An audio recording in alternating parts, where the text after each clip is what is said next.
ሰበር ዜና ከባድመ የተኩስ ልውውጥ መደረጉ ተሰማ።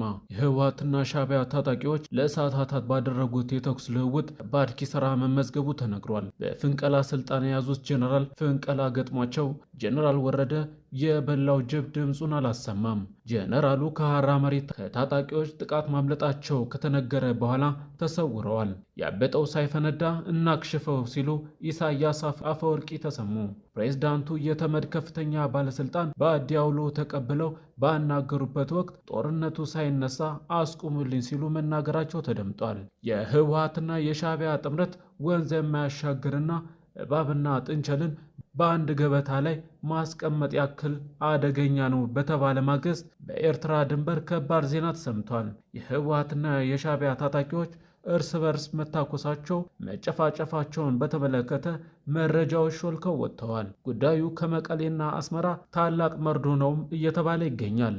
ከወዲህ ደግሞ ኢሳያስ አፈወርቂ ይወገዱ የሚል ብር የቆረጡባቸው ጀነራል ከእይታ መሰወራቸው ደጋፊዎቻቸውን አስጨንቋል። ለጉዳዩ ቅርበት አለን የሚሉ ምንጮች ደግሞ ጉዳዩን ከመፈንቅለ መንግስት ጋር አያይዘውታል። የደብረ ጽዮን ድንገተኛ ውሳኔም ደግሞ ጥርጣሬውን አባብሶታል። በሌላ በኩል ደግሞ ኢሳያስ አፈወርቂ እየመጣ ያለው ጦርነት ከመፈንዳቱ በፊት አስቁሙልኝ ሲሉ የተባበሩት መንግስታት ድርጅትን መጠየቃቸው ተሰምቷል።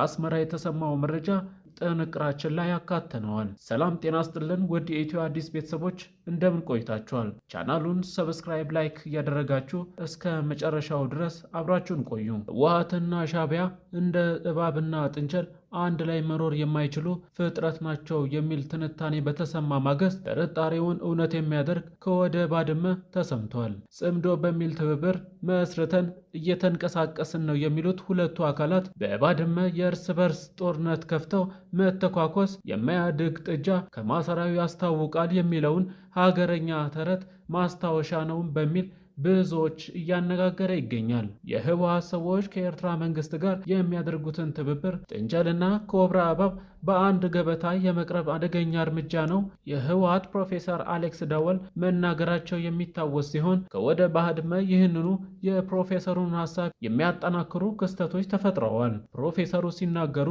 የህወሓት አመራሮች ከኤርትራው ፕሬዝዳንት ኢሳያስ አፈወርቂ ጋር ለማሰር የሚያደርጉት ሙከራ ጥንቸልና እባብን በአንድ ገበታ ላይ እንዲቀርቡ የማድረግ ያህል ነውም አደገኛ ነው ብለው ባሰሙ ማግስት ሁለቱ ኃይሎች የእርስ በርስ ውጊያ መክፈታቸው ለደጋፊዎቻቸው እንቆቅልሽ ሆኗልም ሲሉ ተደምጠዋል። ከድንበር በተሰማ መረጃ በባድመ የተኩስ ልውውጥ መደረጉን ታውቋል። በኢትዮ ኤርትራ ድንበር ባድመ በተደረገው ከባድ የተኩስ ልውውጥ መደረጉ የተሰማ ሲሆን የተኩስ ልውውጡ በሻዕቢያና በህወሓት ወታደሮች መካከል እንደነበረ ምንጮች ተናግረዋል። እንደ ምንጮች ገለጻ ከሆነ ተኩሱ የተካሄደው ሰዓታትን የፈጀ እንደነበረም ተገልጿል። የውጊያው ምክንያት ከሁለቱ ኃይሎች መካከል በተፈጠረ አለመግባባት እንደሆነ ተነግሯል። ሁለቱ ኃይሎች ጽምዶ በሚል ወታደራዊና ኢኮኖሚያዊ እንዲሁም ደግሞ ፖለቲካዊ ትብብር መፍጠራቸው ይታወቃል። ይህ ትብብር የወዳጄ ወዳጅ ጠላቴ ነው በሚል ብሂል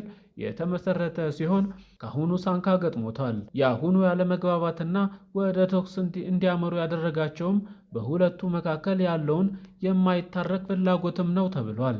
ሻዕቢያ ህወሓትን ከራሱ ፈቃድ ውጪ እንዳይሆን ስለሚፈልግ ጫና ማሳደሩ የተኩስ ልውውጡ መንስኤ ሆኗልም ሲል ተደምጧል። ብዙዎች እንደሚሉት በዚህ ተኩስ ልውውጥ በህወሓት በኩል ከፍተኛ የሰብአዊ ኪሳራ እንዲሁም ኢኮኖሚያዊ ኪሳራ እንደደረሰ ሲናገሩ፣ በሻዕቢያ በኩልም መጠነኛ የሚባል ጉዳት ደርሷልም ተብሏል። በሌላ መረጃ በሻዕቢያ እንዲወገዱ ትዕዛዝ የተሰጠባቸው ታደሰ ወረደ ጠፍተዋል። ጀነራሉ አቶ ጌታቸው ረዳ ላይ የደረሰ ይመስላል ሲሉ ለጉዳዩ ቅርበት ያላቸው ምንጮች ይናገራሉ። ጀነራል ታደሰ ወረደ ከስልጣናቸው መፈናቀላቸውን እየተናገሩም ይገኛሉ። ዶክተር ደብረጽዮን ባቋቋሙት የጦር ኮሚቴ የጀነራሉ ወንበር እንደተጠቀለለ የሚገልጹ መረጃዎችም ወጥተዋል። ህወሓት ወደ አፋር ክልል ዘልቆ በአፋር መሬት ላይ ጥቃት በከፈተበትና የመልስ ምት ጥቃት በተፈጸመበት አጋጣሚ ጀነራሉ የጠፉት ከዚህ ቀደም አብረዋቸው በአደባባይ ይታዩ የነበሩት ምክትላቸው የህወሓት ሰው አማኑኤል አሰፋ በተለያዩ መድረኮች ላይ ለብቻቸውም ሲታዩ ቆይተዋል። ጀነራሉ ወደ ራያ ጨርጨር በሚጓዙበት ወቅት በመንገድ ላይ በሐራ መሬት ተኩስ ተከፍቶባቸው እንደነበረም ይታወቃል። ጀነራል ታደሰ ወረደ ወደ ራያ ባቀኑበት አጋጣሚ በመንገዳቸው ላይ በሐራ መሬት ተኩስ ከተከፈተባቸው በኋላ ወደ መቀሌ ከተመለሱ በኋላ በዚያው መጥፋታቸው ይታወሳል። ይህንን የጌታቸው ረዳ ደጋፊዎችንም ከእጃቸው የወጣውን የራያን አካባቢ አስተዳደር ለማስጠቅለል ከዶክተር ደብረጽዮን ገብረ ሚካኤል ጋር ማይጨው ውይይት አድርገው ጠፍተዋል። ጀነራሉ ከራያ መልስ በአደባባይ ላይ አለመታየታቸውን ተከትሎ በደጋፊዎቻቸው ዘንድ ትልቅ ስጋትና ጥርጣሬን እየፈጠረ ሲሆን ወትሮም ለምልክት ይዘውታል ፕሬዝዳንትነትን እንደ ተቀሙም ጭምር ጭምጭምታ እየተሰማም ይገኛል። በዚህ ላይም ደግሞ ህወሓት አቋቋምኩት ያለው ኮሚቴ ይፋ ማድረጉ ጥርጣሬ ከፍ አድርጎታል። ጀነራሉ በዚህ ሁሉ ውጥረት ውስጥ ለአንድ ሳምንት ያህል መጥፋታቸው መቀሌ ውስጥ ምን እየተካሄደ ነው የሚል ጥያቄን አስነስቷል።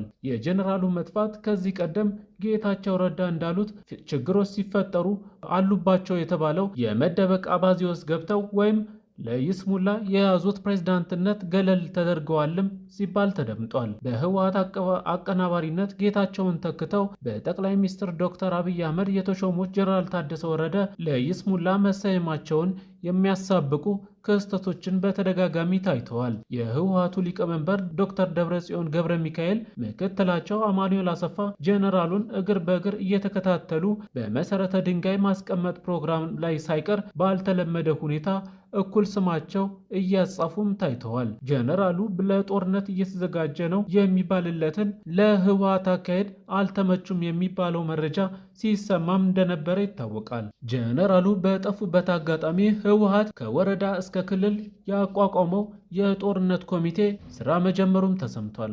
ህወሓት እንዳቋቋመው የተነገረለት የጦርነት ኮሚቴ ወታደራዊና ፖለቲካዊ እንዲሁም ደግሞ ዲፕሎማሲያዊ ስራዎችን በበላይነት የሚሰራና በተዋረድ የሚሰራ ነው ተብሏል። በጦርነት ዝግጅቱ በሁሉም አቅጣጫ እያፈጠነ መሆኑም ተሰምቷል። የጠፉት ጀነራል ታደሰ ወረደ በአሁኑ ወቅት በምን አይነት ሁኔታ ላይ እንዳሉ በውል አልታወቀም።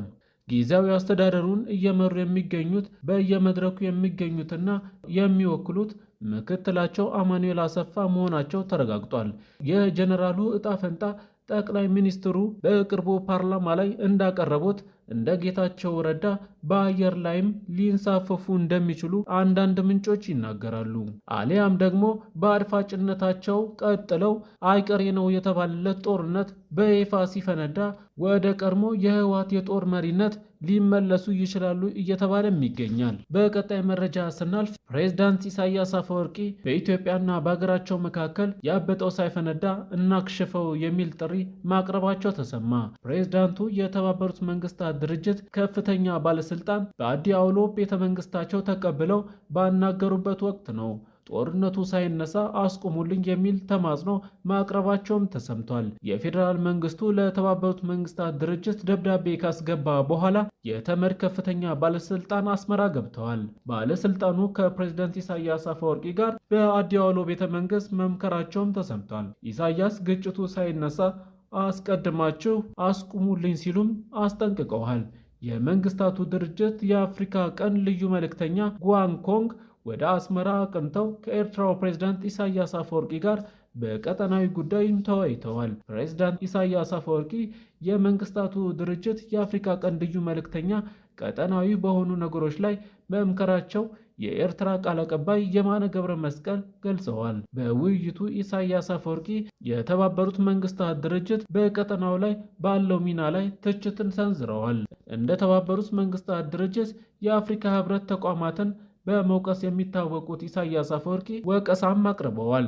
በሌላ በኩል የተባበሩት መንግስታት ድርጅት ውጤታማ እርምጃ ወስደው አያውቅም ያሉ ሲሆን አሁን ላይ ያሉትን ግጭቶች ለመፍታት አዲስ አካሄድ ያስፈልጋልን ብለዋል። በአፍሪካ ቀን ግጭት ከመቀስቀሱ አስቀድሞ መከላከል ላይ እንዲሰራም አሳስበዋል። ግጭት ከተቀሰቀሰ በኋላ ሰላም አስከባሪ ማስገባት ግጭቱን ያባብሰዋልም ሲሉ ተደምጠዋል። ለልዩ መልእክተኛው ምሪትና ሰፊ ወቀሳ ያስተላለፉት ፕሬዝዳንት ኢሳያስ አፈወርቂ ቀጠናው ወደ አልተገባ ግጭትና ጦርነት እየገባም እንደሆነ አሳስበዋል። የተባበሩት መንግስታት ድርጅት በበኩሉ ከፕሬዝዳንት ኢሳያስ አፈወርቂ ጋር በቀጠናው ዙሪያ ከኢሳያስ አፈወርቂ ጋር አብሮ በጋራ ለመስራት ፍላጎት እንዳለውም አረጋግጦላቸዋል።